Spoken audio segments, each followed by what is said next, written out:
Welcome to another edition of Bigfoots Pad Live. I'm Jeremy, and on the line with me tonight, I have Tim, and he is holding his daughter right now. Yeah, she wanted to see what I was doing. Yeah. Talk about Bigfoot. Huh. We don't have Nick on the line at the moment. We're going to try and see if we could get him on here later on. Today, we have an interesting topic for everybody. We're going to be talking about the Patterson-Gimlin Bigfoot film. One of our favorites. This is a very interesting topic. This is from the 1960s, 1967 to be exact. And this is the subject of much controversy, and it's been debated ever since it first came out. I don't know if you have any news stories for tonight, Tim. I have a couple here I could share if you don't. I don't. I'm sorry. All right, so I got two news stories that I'm going to share with everybody. This one I thought was kind of cool. Let me share my screen. It looks like it says reportedly haunted bridge in North Carolina receives a historical marker. Legends and lore, Lydia's Bridge. Since the 1920s, apparition of a young woman has been seen hitchhiking here, only to disappear when drivers come to her aid.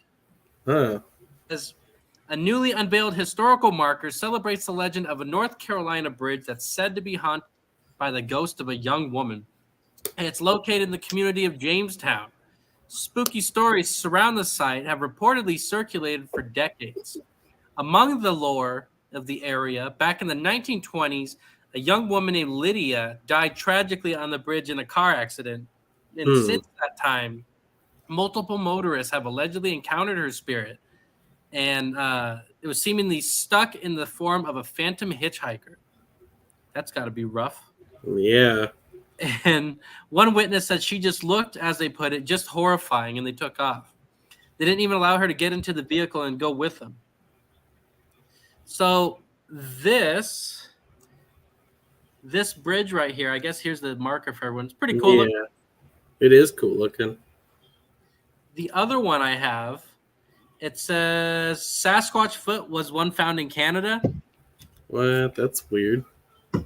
It says workers planting trees in Canada made a rather macabre discovery in the form of a creature's foot that some suspect could be that of a Sasquatch.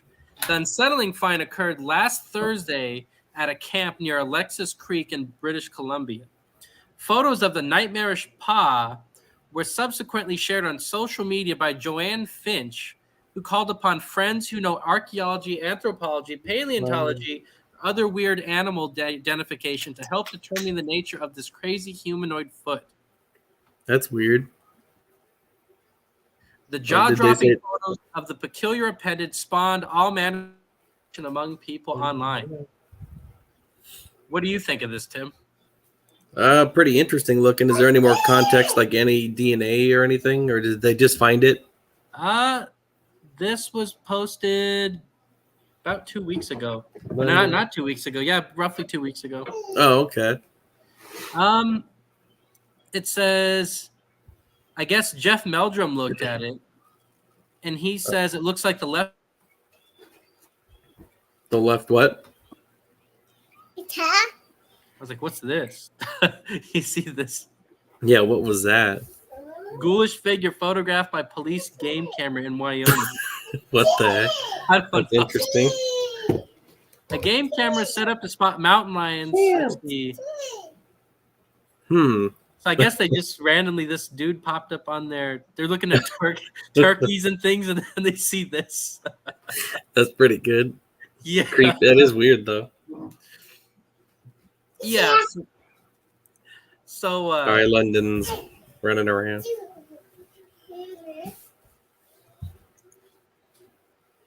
So, yeah, our aunt and uncle, Tammy and John, are watching. They're saying, Tim. Oh, cool. Yeah, I forgot to mention, we had to reschedule tonight's show because we had something going on Saturday, and we weren't able to make it, so we ended up having to do it. I'm still sharing my screen. I didn't even see that. Yeah, so we had to reschedule for today. Yeah. So I guess the best way to go about doing this, we're going to go on to tonight's topic. So without further ado, I'm going to play the footage as best I can. I couldn't find the full 59-second footage, but I found some that's pretty close. It gets like the basic popular parts of the film. Mm-hmm. We're going to Famous. play that. Huh? The famous part. Yeah, we're going to play that twice, and then we're going to get to talking about it. I think that's the best way to do it. Okay, sounds I'll good. play the the unstabilized version, then I'll play the stabilized version for everybody. And then we'll get into details about like what's what on here. So here's the raw footage real quick. Like I said, I only got 30 seconds of the footage. You'll notice towards the top of the screen. So the footage is really jerky on the original. Mm-hmm.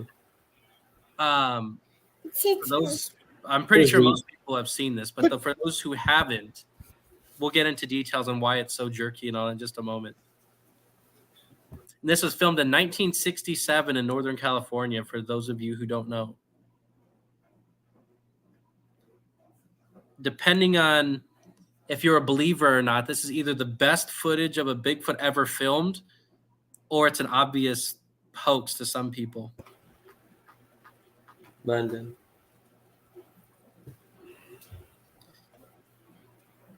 So there is...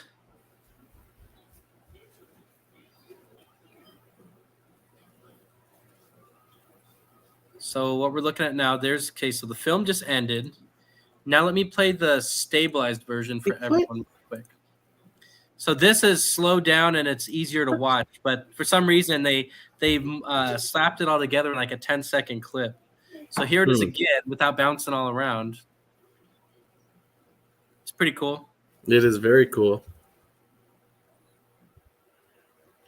Yeah, so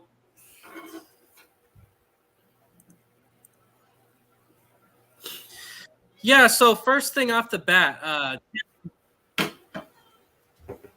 what was that? Weird. I don't know. I think on Bob Lazar randomly came on. But no, Tim, you want to tell the audience real quick our opinions about this before we get into a lot of details? Our opinions on it? Yeah. Well, it was filmed in 1967. It's been reviewed countless times by scientists and amateurs alike, and my personal belief is I think it's legitimate, because I don't see what these guys would have to hide about anything and what they'd have to gain from it. Well, I agree. I think it's definitely legit. If anything, they said there's been by this point like 8 different people that claim that they were the guy that made the costume or was the guy in the costume. They had, we'll get into that a little bit later. There's people that say that there's some qualities of this creature that normal people wouldn't think about unless they were like some kind of anthropologist. Exactly. And even then, they were still... Yeah, you have an anthropologist master's or doctorate's degree. You're not going to throw it away by making a hoax Bigfoot film. Exactly. And not just that, many people debate over too. You figure if this was a guy in a costume, this is a pretty damn good costume for the 60s. Yeah, it is. They were saying, oh, go ahead. Oh yeah, they were saying that they contacted like 10 different film companies. We'll get into that. And I guess they said MGM, Disney, and I'm trying to think who the other one was. I have it written down, but yeah, they were saying that they couldn't have made this back in the 60s. Exactly, because the other best costumes at the time are Planet of the Apes style. Yeah, where the mouth is all rigid. Yeah, and we know what that... like this when the face looks good, but the mouth barely moves. Yeah. And So, talk like this. Yeah, because they're trying to yell through the foam latex or the latex. Yeah. So I guess what I'm going to do, we're going to talk a little bit about the background of this film. Then we're going to talk about the encounter. Then we'll talk about the controversy. So, like I was saying, this film was filmed in 1967 in Northern California. The film site was along an area called Bluff Creek, which is near Eureka, California, and Orleans, California. It's about 40 miles south of the Oregon border, or it's about 20 miles away from the ocean. I didn't know that until I looked it up the other day. Yeah, it's 40 miles from the Oregon border or about 20 miles away from the ocean. The film was filmed by 2 different guys. They were filming the Bigfoot documentary of all things. The first guy's name was Roger Patterson. He died in 1972, but he's the one that gets most of the credit for this. And Bob Gimlin was his friend that was with him the day of the filming. Mm-hmm. Both of them claim the film Didn't he was just die a few years back? No, Bob's still alive, as far as I know. Is he? Oh, okay. His 88th birthday was the other day. Wow.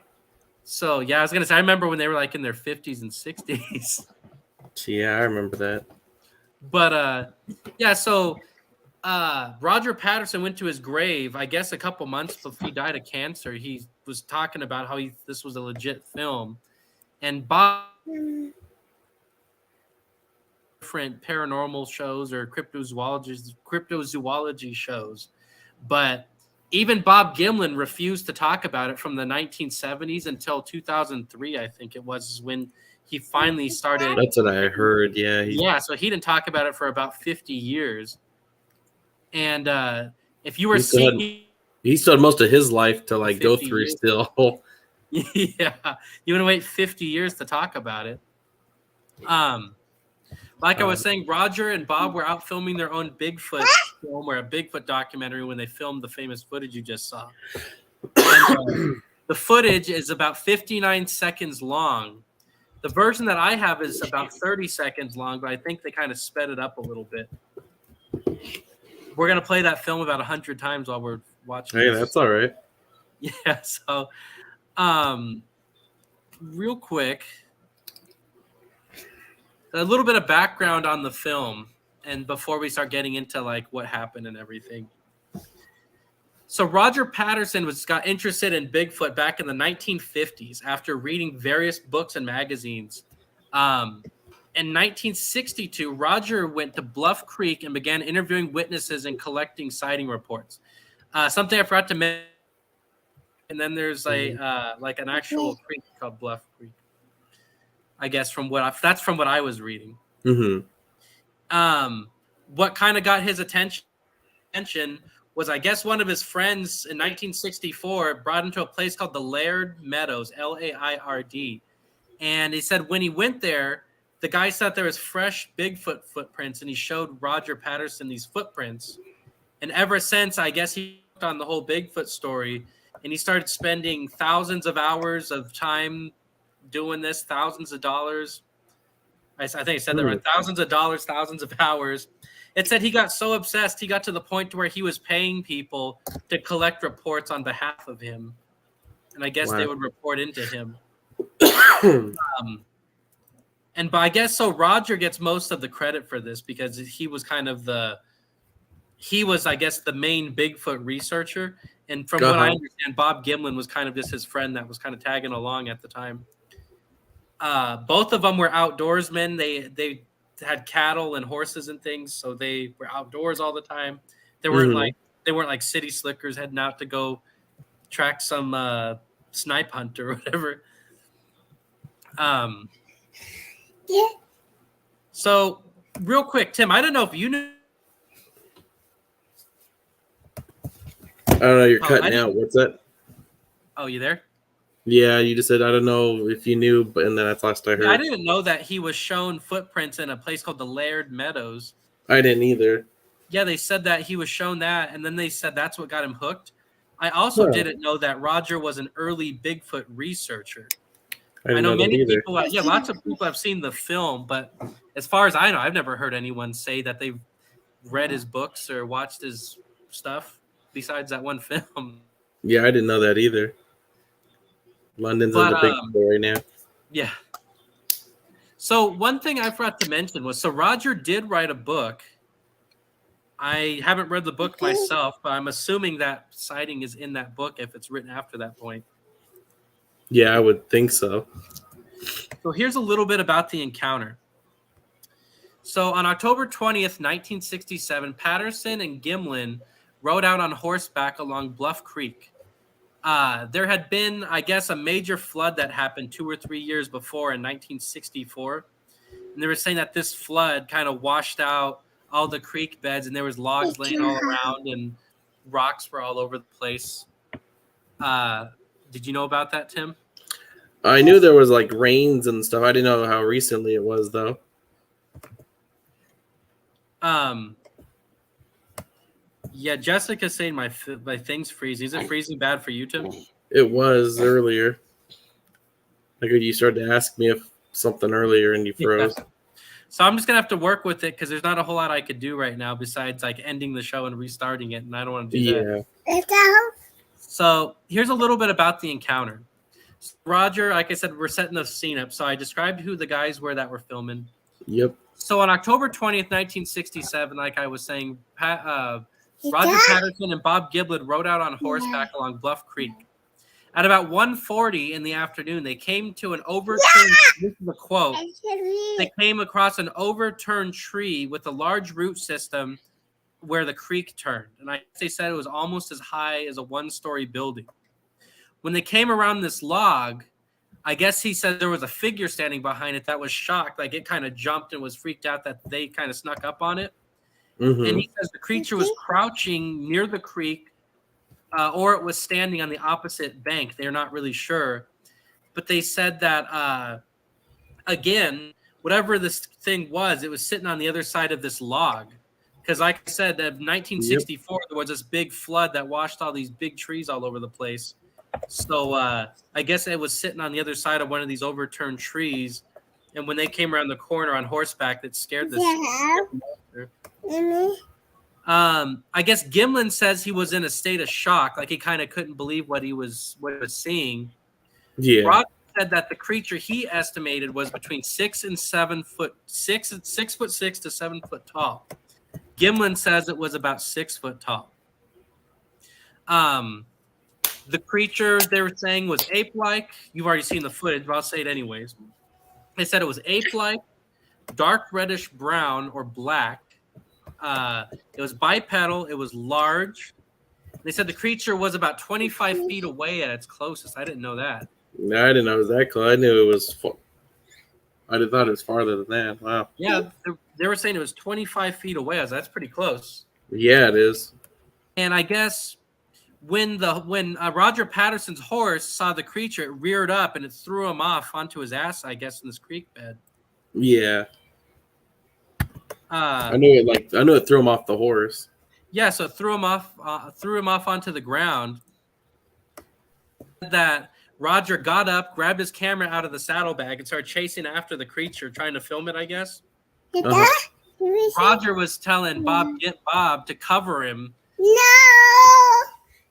So Bob grabbed his rifle out, but I guess he wasn't pointing it at the creature, but he had it. I guess he had it out in case something happened.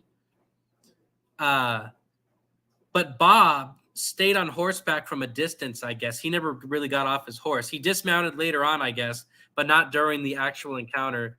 As far as from what I read, he stayed on his horseback and kind of just watched from a distance. It looks like the creature walked away. There he is. Yeah, so it says the creature walked away about 120 feet before Roger started running after it, I guess. And when Roger got about 80 feet away, the creature turned to look at him. And I guess the creature ended up turning a total of 3 times during the 59-second footage, the famous part. Yeah. A couple more bullet points before I play the film and talk about something real quick. The creature enters a grove of trees after it turns around and looks at Roger for about 14 seconds. Then it reappears for the film's final 15 seconds. Yeah, so that must be a sped up version of the film I have. Yeah, that's what I'm thinking. And it said Roger climbed on top of some logs or a rock or something to get a better viewing point. The film stops because the camera ran out of film, I guess. And the entire encounter took about 2 minutes. So real quick, I'm going to play the footage again. Now that you know a little bit about like what the hell was going on. Like some background behind it. Yeah. I'll play the originals. I'll just do them both.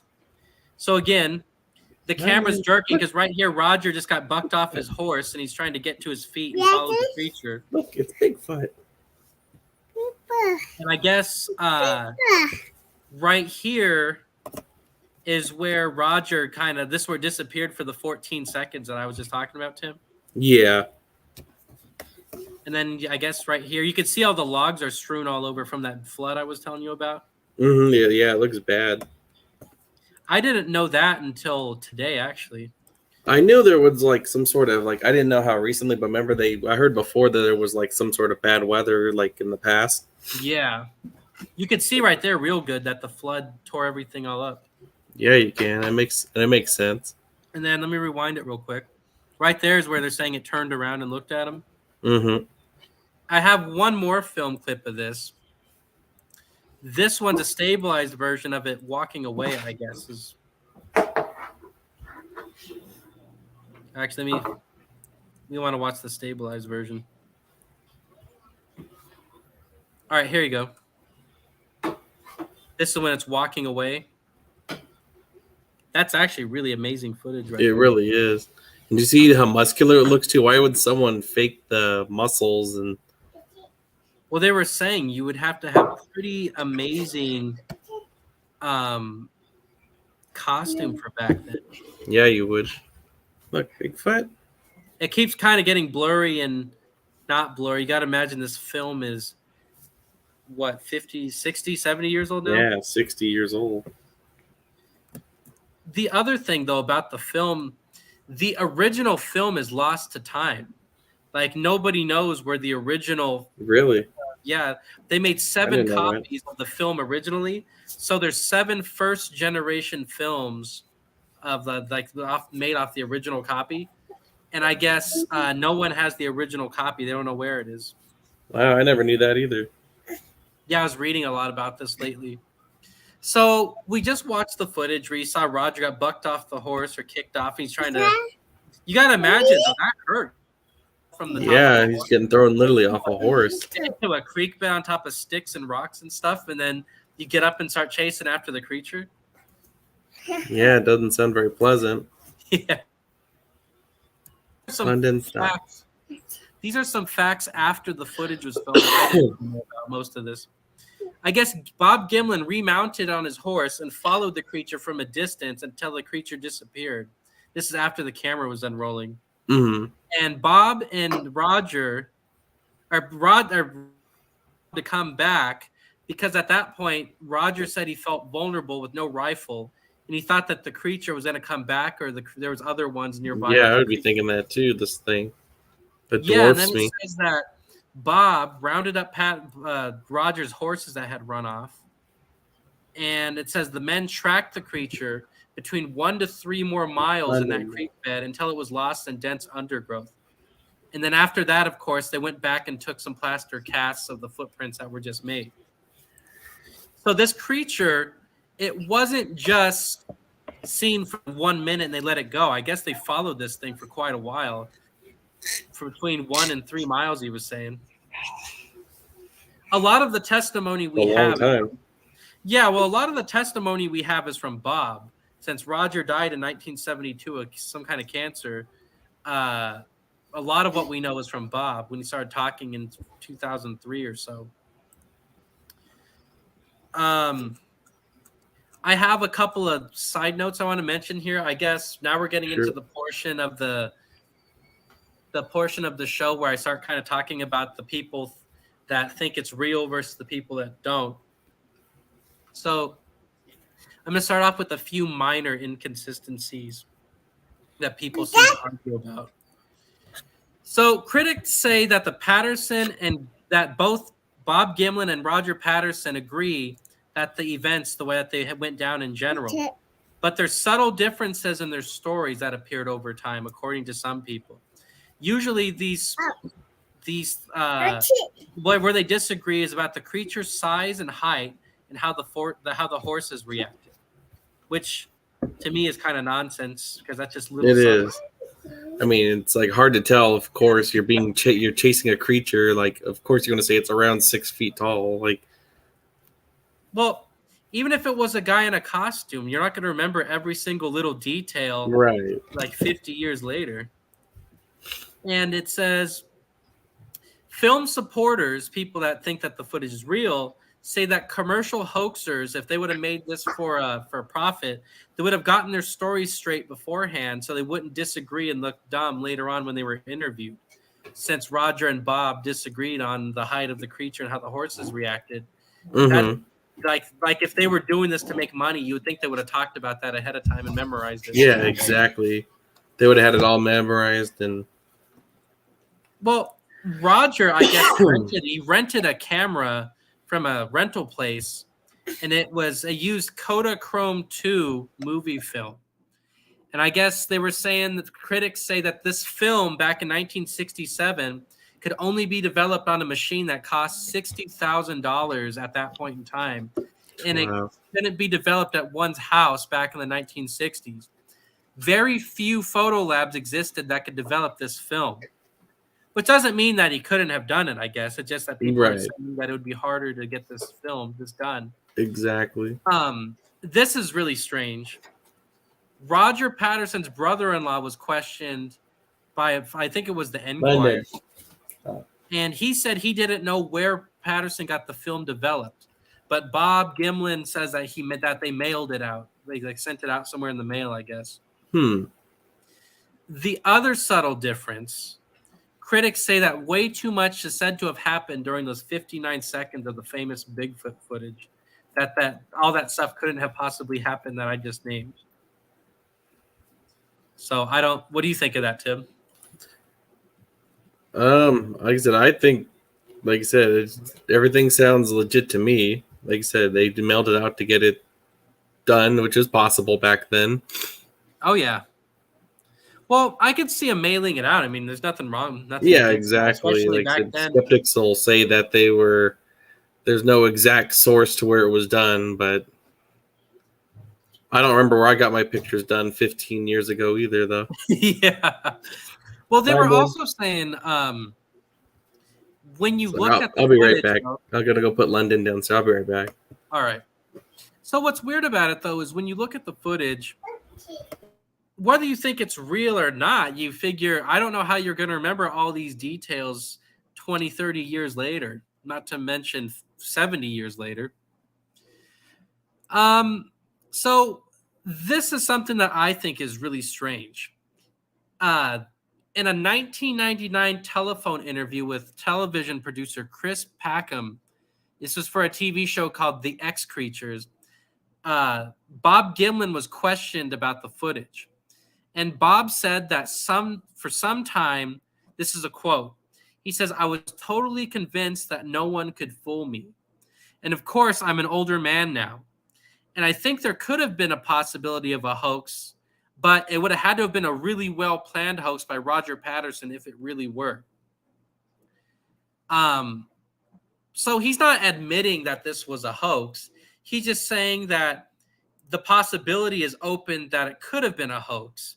And if this really were a hoax, that he didn't know about it. If that's why I don't get why people want to complain and whine about that. He's not saying that, yes, it's a hoax. He's saying that there's a possibility of a hoax. So there's another guy. His name's David Dangling, I think is how you say that. Daegling. He's an anthropologist. He writes that more cynical skeptics see Patterson's luck as a little bit more than suspicious. And what he means by that, he's saying that these two guys say they're going to make a Bigfoot documentary. They set out to make this documentary, and then they stumble across the creature that they're looking for. In this case, Bigfoot. So Dangling, this anthropologist, he says he thinks that's kind of weird, but he also says, giving them the benefit of the doubt, Patterson's reasoning is sound. He says, if you're doing a documentary on Bigfoot, you're going to go where it's reported. I mean, that's only natural. That's true, though.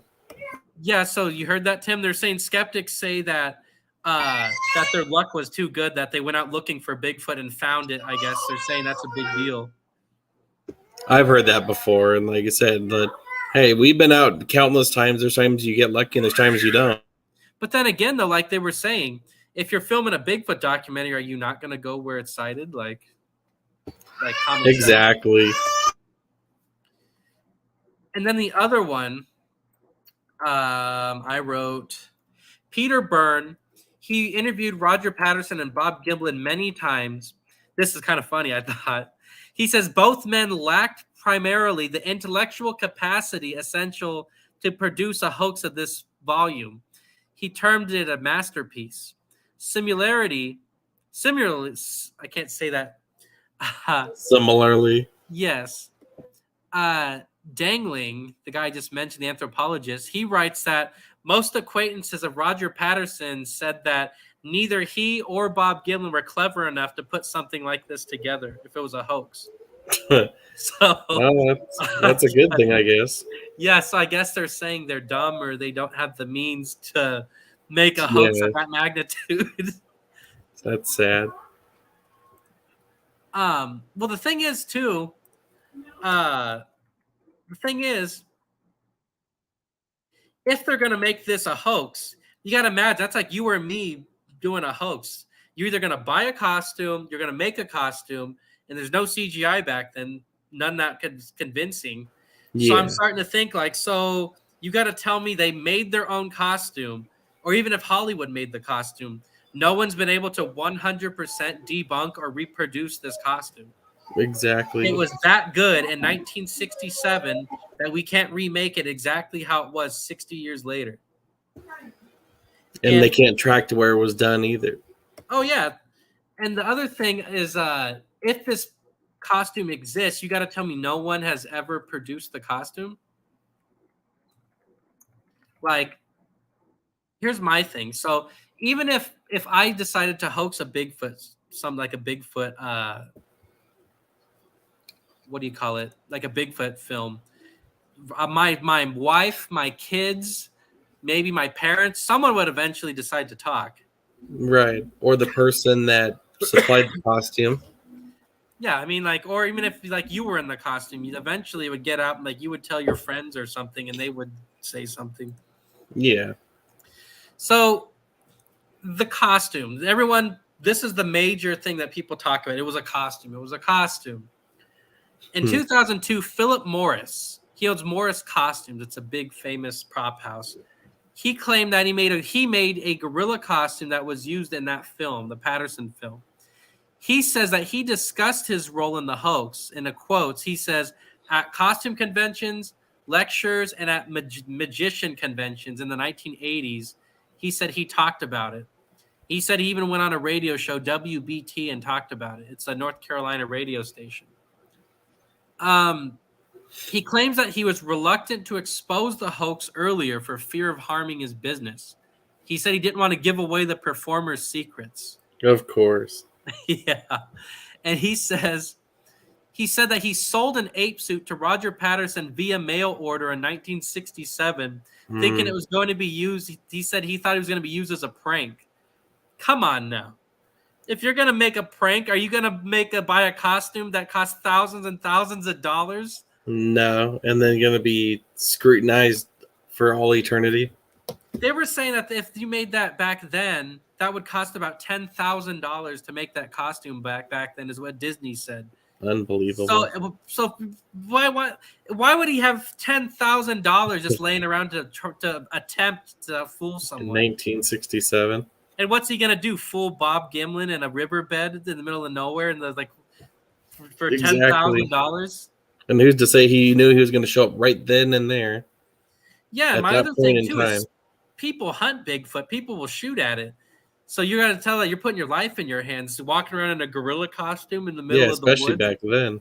Yeah, with like less gun laws and things, like more loose gun laws. You're gonna walk around in an ape costume, hoping no one takes a shot at you. Exactly. No, I always thought the film was very elaborate. And we're gonna discuss the muscles and stuff too. Oh yeah, we will. What people say.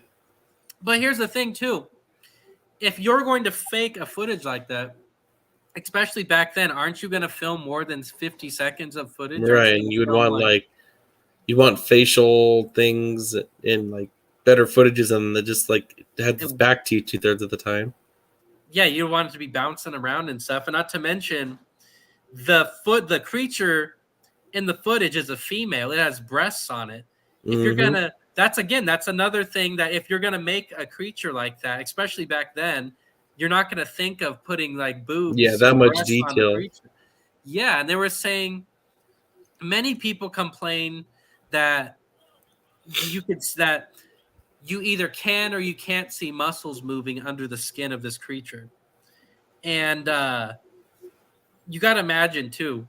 So Roger Patterson, in the middle of this creek bed, put on this gorilla costume that had fake muscles. It's like 7 foot tall. Learned how to walk in a creek bed filled with boulders and giant logs. And You have the gait of a monkey, yeah, or a giant ape. Yeah, Wally's taking his life into his hands with hunters. And then the one guy and Bob Gimlin got thrown off a horse. Yeah, and then Roger got thrown off a horse onto his cracked just head for open. fun, just to make it seem more legit. So this starts getting silly. I got a few more bullet points on this. Okay. So Philip Morris says after he sold the costume to Patterson, Roger telephoned him asking how to make the shoulders more massive and make the arms longer. Like Roger knew about anthropology too, I guess. I guess so. Yeah, Philip Morris says that he suggested that whoever wear the suit should wear football shoulder pads and hold sticks in his hands to wear the suit. And I guess they asked Philip about this more recently, and he says the Bigfoot researchers say that no human can walk the way that the creature does in the film. When you put on a gorilla head, you can only turn your head maybe a quarter of the way. And to look behind you, you've got to turn your head and your shoulders all the way around, he says. Plus, the shoulder pads in the suit go all the way to the jaw, he says. And that's why he says the creature turns around the way it does. One more bullet. Yeah, ridiculous. And then Philip goes on. This is the last bullet point on this. Morris offered no evidence apart from his own testimony to support this account that he made this costume. Of course. Most conspicuous shortcoming being the absence of the gorilla suit or documentation that would match that he even sold the gorilla suit back in 1967. So basically, this guy's talking out his ass. Yep. Saying that he made this gorilla costume. But here's the thing, though. If he really made that costume and he's that adamant about it, why can't he make another one? That's a good point, too. Exactly. And if that was 60 years ago, couldn't he make one that's even better than that nowadays? If he made it that good back then, couldn't it be even better now? How old is he now? Philip Morris? Yeah. I can find out real quick. He kind of... let's see. I'm looking. A second. So if he owned a business back then, I would imagine he's probably in his 80s or something. Yeah, I'm just trying to find. Anyways, I can't find his age. That's okay. That's not important. But anyways, I guess so. They asked him, okay, well, you have receipts from all this stuff from over the years when you own this business. Why don't you provide the receipt that Roger bought this costume for you? Couldn't do that either. Mm-hmm. So, continuing on, a recreation of the Patterson-Gimlin film was filmed on October 6, 2004 at a place called Cow Camp. It's near Rimrock Lake, which is about 41 miles west of where that footage was filmed. And this was 6 months.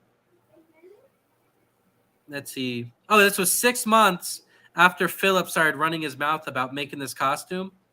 There's a Bigfoot investigator named Daniel Perez. And I guess he wrote National Geographic's producer talking about this costume. Mm-hmm. And they said National Geographic said that the recreation was in no way similar to what was depicted in the Patterson-Gimlin film. So Philip, pretty good coming from them. Yeah, so Philip Morris made another costume for this documentary. Yeah, and this nothing alike. Yeah, this was in 2004, 40 years after that was filmed. And Philip looked like an ass because he couldn't remake the costume 40 years later. Nah, he was talking so much smack about. Yeah. Yeah. And it says Philip Morris would not consent to the release of the documentary.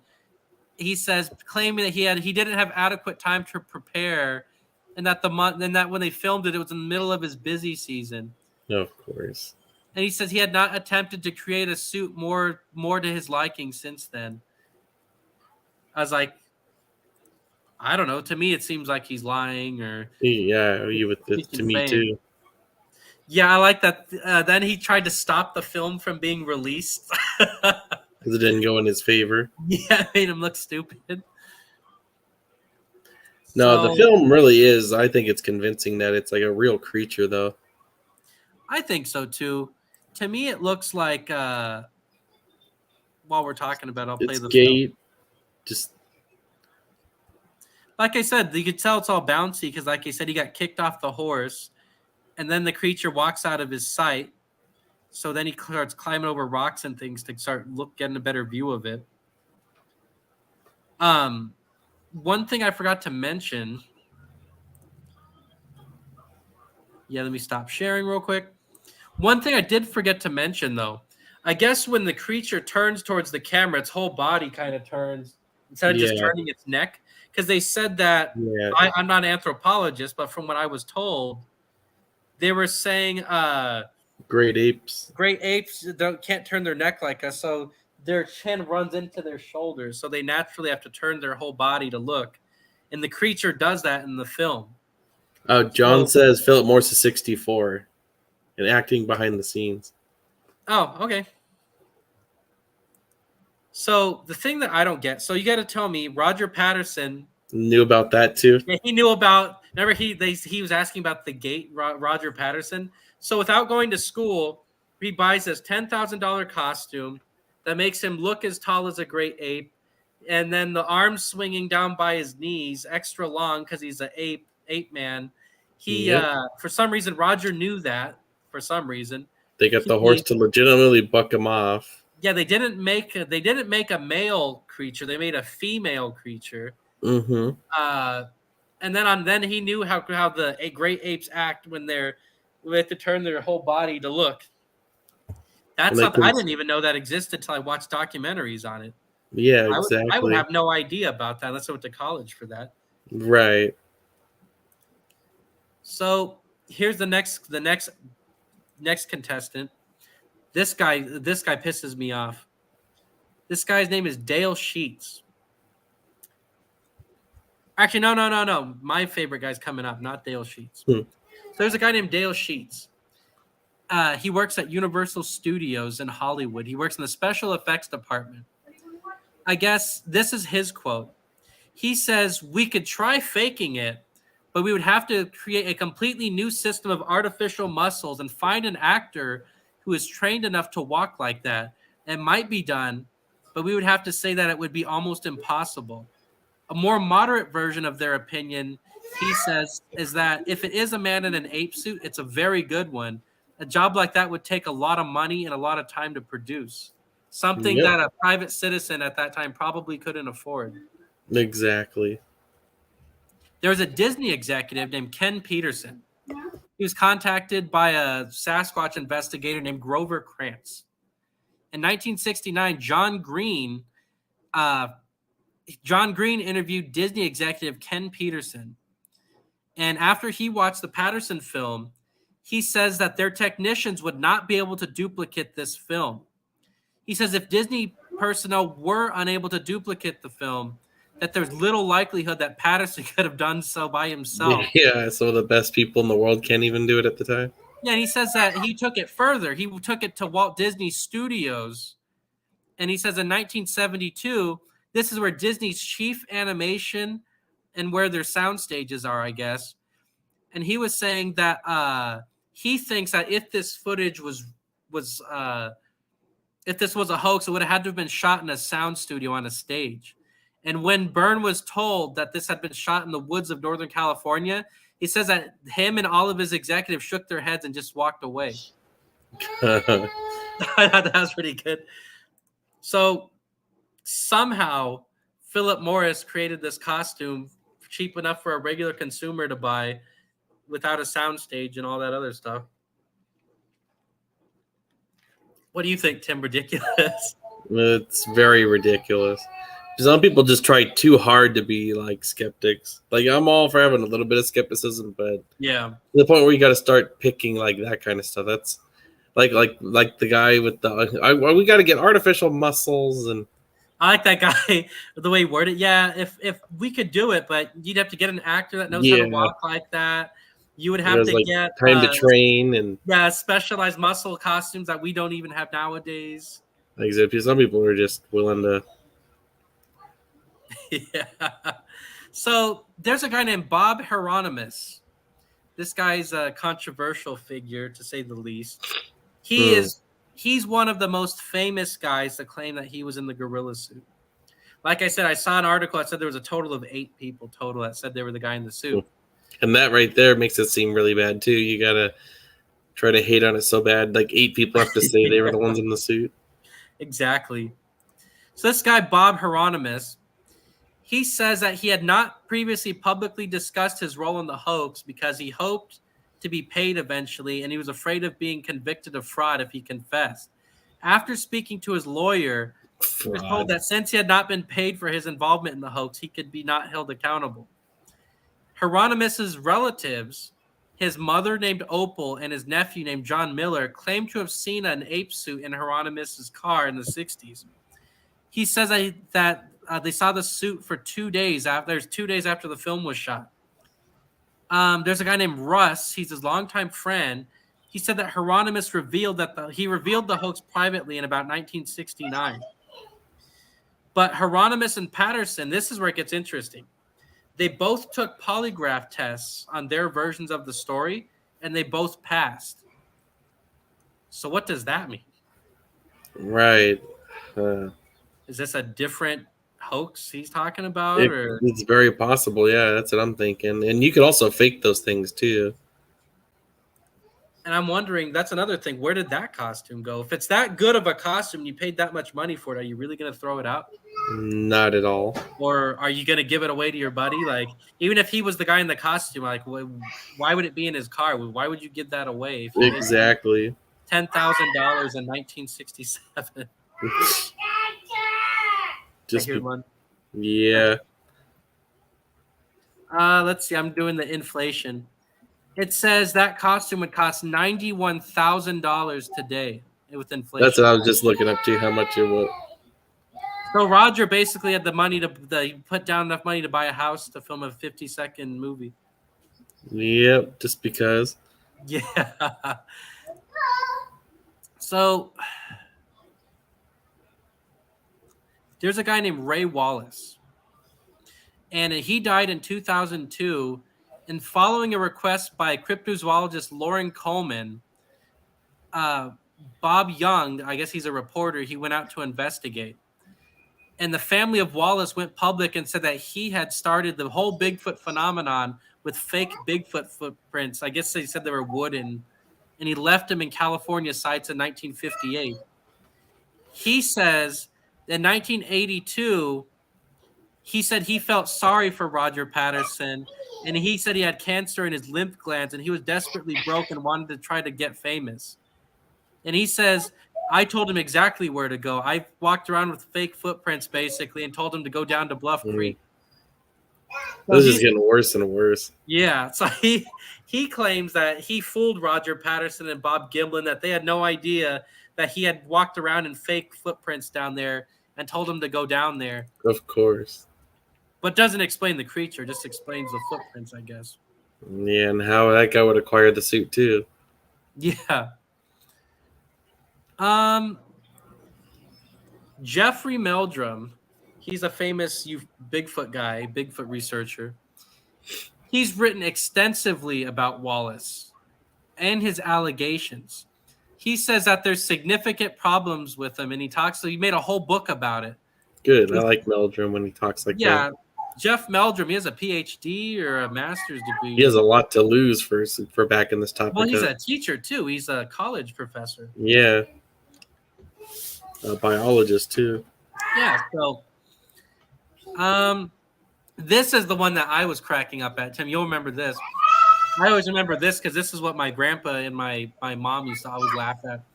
Mm-hmm. There's these 2 guys named Cliff Crook and Chris Murphy. I guess they used to be famous Bigfoot researchers that believed in the Patterson film. And then for some reason, one day they just started kind of turned on it. Cliff Crook says you could see a wristwatch on the creature's wrist and a bottle opener on the creature's waist as it's walking. Wow. Now, I'd never seen that before, and I've watched it hundreds of times. How do you even see that? Like, when you watch the footage, like, let me put on the original. He didn't. This is back when they didn't have the stabilized version. How do you even see a wristwatch or a bottle opener or anything on this? Look. And from that distance, right, Tim? Yeah, that's ridiculous. Like what the hell? For It's just real? people trying to grasp at straws to try to. How are you ever going to see a bottle opener or a wristwatch on that thing? I know that's. You remember that? Grandpa always used to talk Yeah, about I've heard about that. that. Here's another. This is another completely from same two guys. A computerized visual analysis of the video conducted by Cliff Crook, who once devoted rooms of Sasquatch memorabilia in his home, and Chris Murphy, the other researcher guy. They say you could see the suit's zip fastener, like a fastener, like a zipper. They said you could see on there. Where do they claim they see that? They said you zoom in 4 times magnification Oh, on the there you go. 16mm footage. They said you could see the tracings of a bell-shaped fastener on the creature's waist. And they said it was used to hold the creature's costume together. Again, when you got to start zooming in, matrixing starts taking effect. Well, here's the thing. Look, here's the where you start believing you see things. Where do you even see a fastener on there? Not just that. Even if there was a fastener, how do you zoom into that footage and see anything? You know? Yep. Because when I look at that, even if that was a hoax, I would have no way of finding out that there's a bottle opener, a wristwatch, or any of that. Yeah. Like you said, matrixing. Yeah, if you start zooming in like 20 times magnification, you're going to start to see things your eyes want to see. So before I get into more about what happened to the original footage, what do you think about that, Tim, after going over all this? Like, what's your opinion on all that stuff? I just think it's nonsense. People, like I said, are trying to grasp at straws to prove something wrong. That, like I said, just the fact 8 people had to come forward too, and each one with a different lie. Well, I'm getting asked, and like again, it all comes back around. Why would they waste their money on the $10,000 suit? $91,000 or $91,000 worth. You could buy a house for that back then. And not to mention, Roger wasn't like a millionaire. Nothing. It's a normal dude that liked Bigfoot. Yeah, exactly. Well, I also got to imagine this. I start thinking, I personally believe in it, but I try to do the show from a point of view where it might or might not be picking a side. In this case, I can't find hardly anything besides the hoaxes that went bad. I don't think I saw anyone claiming it was a hoax that had a point that stuck. Yeah, I agree. You got 8 guys that said they were the guy in the costume. You got Philip Morris talking out his ass, who they asked him to put his money where his mouth is in 2004 to make a costume, but he couldn't remake the costume he made 60 years ago with better technology. Then you got Mr. Wristwatch and Mr. Fastener guys. You got Ray Wallace, who says that he walked around with fake Bigfoot footprints to fool him. Yeah, and then you get the ones that said the family claimed they seen his costume in his car. Yeah. And on top of that, then you get the people that want to pick it apart so bad, they're even going to talk about the inconsistencies. It's claiming that, Roger said he got bucked off the horse in frame 37. Oh, well, he said he got bucked off in frame 73. Yeah. Or, like I said, the legitimate, the overall story is it goes to prove like these 2 guys were looking for it and they stumbled upon the creature by pure accident. Like you tell the creature looks like scared or like it's surprised. The creature just got freaked out. I think it was just as freaked out at them as they were at it. Because the creature, when it's walking off, it keeps turning around and looking at them, like trying to see if it's being followed. And then the fact it's a female too, like yeah. Like you think someone would just do like a generic ape costume back then? Yeah, even if you're gonna make a male costume anyways, because it's easier to do than a female. Yep. And they said that the creature was sitting on the other side of this overturned log or this tree stump, and whatever the creature was doing, they think it was in the water, crouching or something, like drinking or maybe drinking or something. I don't know if you remember this, Tim. Do you remember on our Bigfoots Pad Paranormal Radio, we had a guy who said that the Bigfoot, what was it? Something about he was doing something. They came across a Bigfoot that was doing the splits. Oh, yeah. And it was like doing the splits and like holding itself up on its hands or whatever. Yeah, how stupid. You remember that? Yeah. Wasn't that on Bigfootville? Yeah, that's where it was. I thought it was on our old show. I guess it's on that. Yeah. I think we did report out on our old show, though. So this talks a little bit about the inconsistencies between, I just found this, between what Philip Morris said that he sold to Roger Patterson and what that Hieronymus claims that he wore in the film. I guess someone compared all of with those two mentioning this costume. Mm-hmm. It said, one of them said that he was wearing a horse hide. The other one said he was wearing a material called Dynel. Hieronymus says that he was told by his brother Howard that Patterson claimed to have manufactured the costume from horsehide. That does not look like a horsehide. Yeah. And I guess, what was it? The other part was Morris claimed that he made it from something called Dynel. And he says, I guess he says that the costume would have no odor because he made it out of Dynel. And he says he would have sold that costume for $400 back then. But then Hieronymus says that when he wore the costume, it stunk to high heaven like a dead red horse, he said. So, to complete, you got horsehide, heavy as hell, and make you sweat. And he said it would smell like a tannery. Then you got Morris saying he made it out of this synthetic fur that has no smell. Right, and then meanwhile, you have all the stuff on, and you're still managing to learn the ways of primates and walk that way. Yeah. And meanwhile, they only have how much footage left on their camera? You know what I mean? Yeah.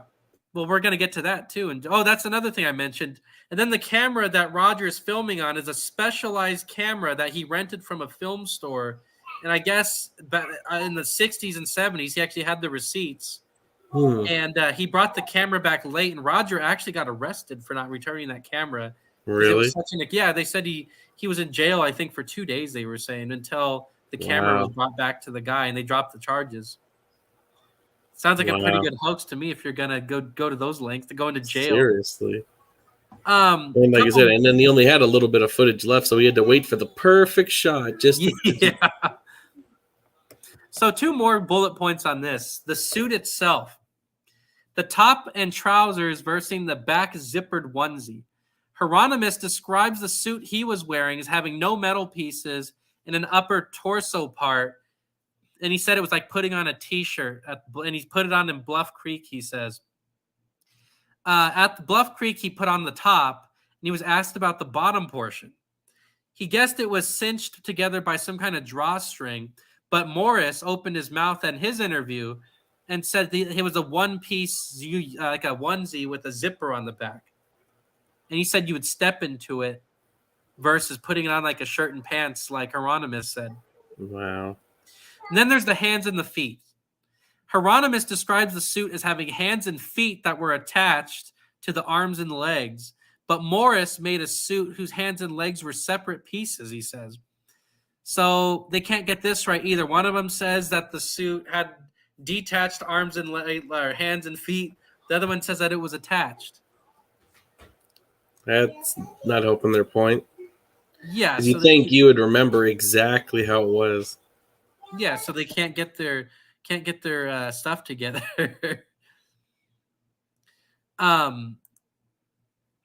Real quick.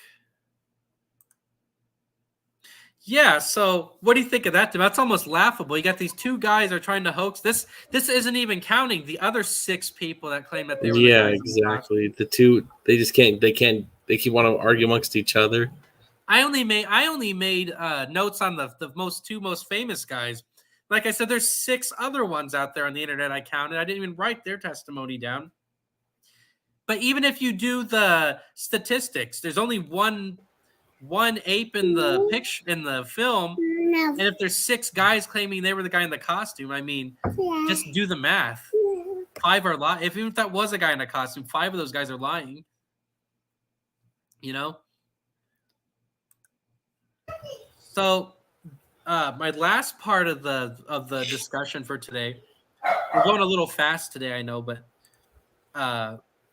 we're at roughly about an hour. The last part of the talk for today, I wrote, "Where is the film today?" I talked a little bit about this in the beginning. The whereabouts of the original film are unknown. Nobody knows. Speculations as to what happened to it. I thought this was interesting. It doesn't really add to the mystery all that much, but it is weird. Roger Patterson had given ownership of the original film to some place called the American National Enterprise. They went bankrupt a few years after his death in 1972. Then a guy named Greg Long, he said that Peregrine Entertainment bought the company out that just went under. And then Peregrine was bought out by Century Group out of Los Angeles. So the company was basically bought out 3 times. Is it Century as in Century Theaters? Like Century Group, it says. I'm not sure. Okay. So when Century went bankrupt, the third company went bankrupt in 96. There's a guy named Byrne. He's an investigator. He rushed to Deerfield Beach, Florida, where an accountant was auctioning off the company's assets to pay off creditors. The company's films were in storage in Los Angeles, but they failed to find the footage on the auction block, so they don't think it was auctioned.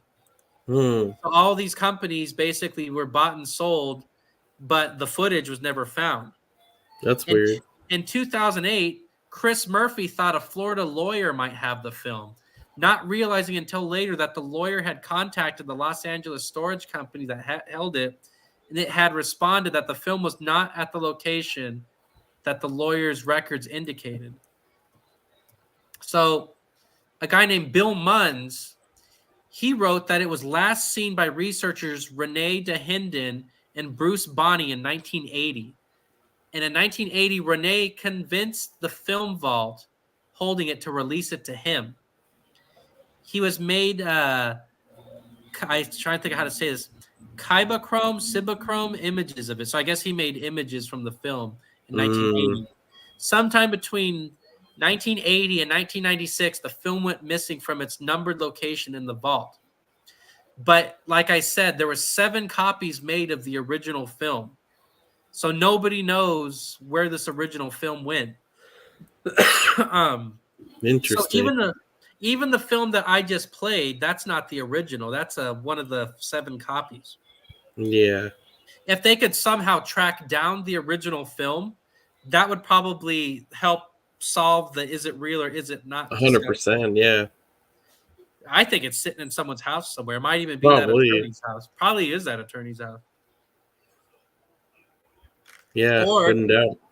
Or we could just hire an actor, train him to walk like an ape, buy a $91,000 costume, and refilm it again. Exactly. Right? So, yep.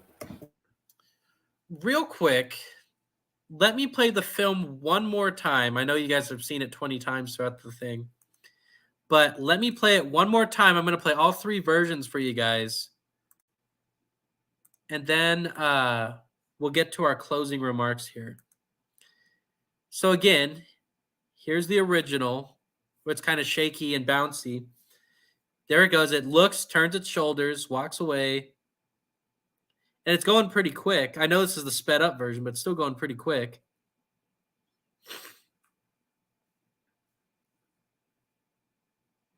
So you got to imagine when this is all going on, Bob's got a rifle hanging out watching all this.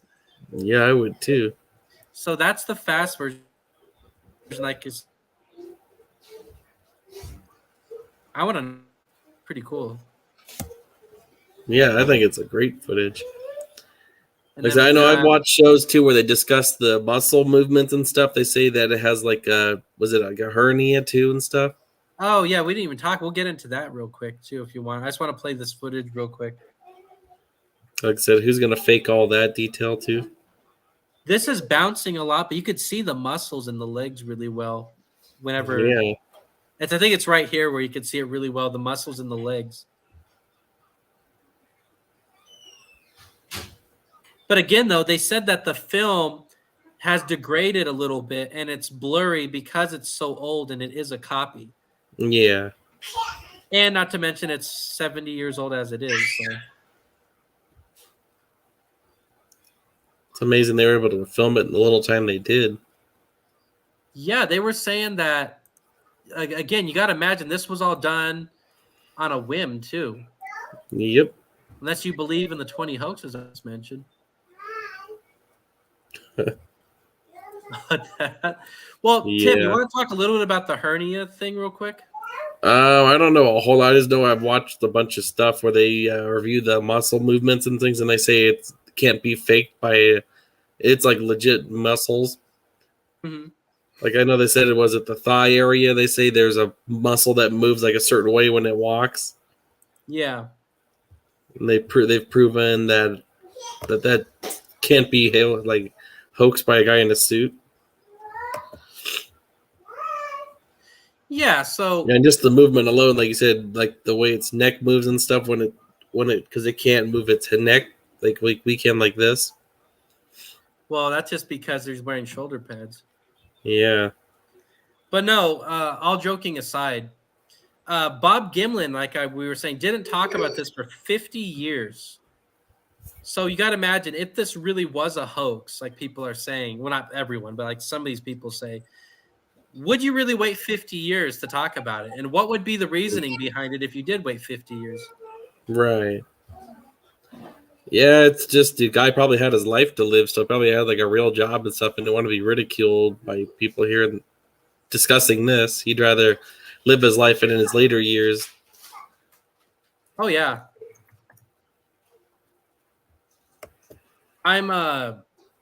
So we're gonna end the show a little bit early today, but we are going to go again this weekend. We're gonna have another show. I'm not quite sure what the topic is. We are gonna have to discuss that, but either Saturday or Sunday, we're gonna do another show. Nick will be on next time. Yeah, we're gonna try to get Nick on this time. I don't know what exactly happened, why he was not at this time, but yeah. So I believe in the Patterson footage. I think it's legit. Me too. I don't really have any reason to not believe it. I mean, look at the evidence I have, weighing the evidence saying it's a hoax. It doesn't fit. It kind of falls apart. Yeah. You always get your people that want to prove it wrong, though. Oh, yeah, for sure. Well, so we're going to end the show a little bit early tonight. I just got off work. As you see, I'm wearing my work outfit still. I did too a few hours ago. Yeah. So we're going to end the show a little bit early tonight. Like I said, check back on our social media tomorrow or the next day. Most likely tomorrow, we're going to have the banner up for the next show. Thanks, everyone, for tuning in. Again, I would want everyone. Thank you, everybody. Yep, I want everyone to click like on there. Click subscribe, share our links, whatever you can. Right now, we're starting to gain some popularity here as far as our show goes. If you like us, you subscribe, you help the show out, we help us grow. At the moment, we're slowly gaining. So again, thanks everyone for tuning in. I am going to leave you with our little outro buffer. But in the meantime, thanks for watching, everybody.